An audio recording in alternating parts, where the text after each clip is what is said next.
பார்க்க போகிறோம்னா செட்டிநாடு ஸ்டைலில் கறி குழம்பு தான் பார்க்க போகிறோம். இதுக்கு தேவையான பொருட்கள் வெங்காயம், தக்காளி, கொத்தமல்லி, இஞ்சி பூண்டு பேஸ்ட்,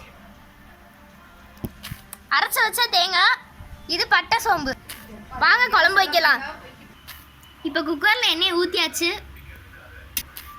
இப்போ பட்டை சோம்பு போட்டுக்கலாம். இப்போ வெங்காயம் போட்டுக்கலாம்.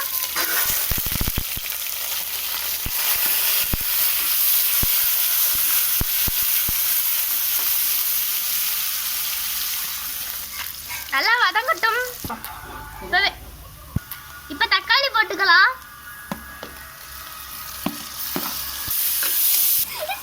இப்போ நம்ம இஞ்சி பூண்டு பேஸ்ட் போட்டுக்கலாம். அடுத்து கொத்தமல்லி போட்டுக்கலாம். போட்டாச்சு, வதக்கிக்கலாம்.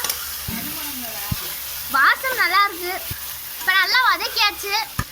இப்போ நம்ம கறியை போட்டுக்கலாம்.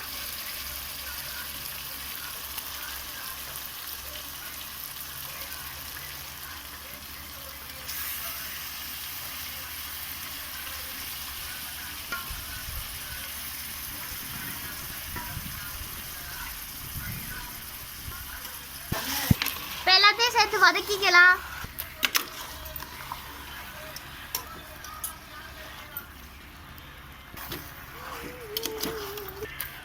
இப்போ நல்லா வெந்துக்கட்டும். குழம்புத்தூள். இப்போ நம்ம குழம்புத்தூள் போட்டுக்கலாம்.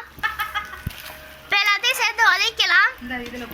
இதில் கொஞ்சம் சிக்கன் மசாலா தூள் ஆட் பண்ணிக்கலாம். இப்போ எல்லாத்தையும் சேர்த்து நல்லா வதக்கிக்கலாம்.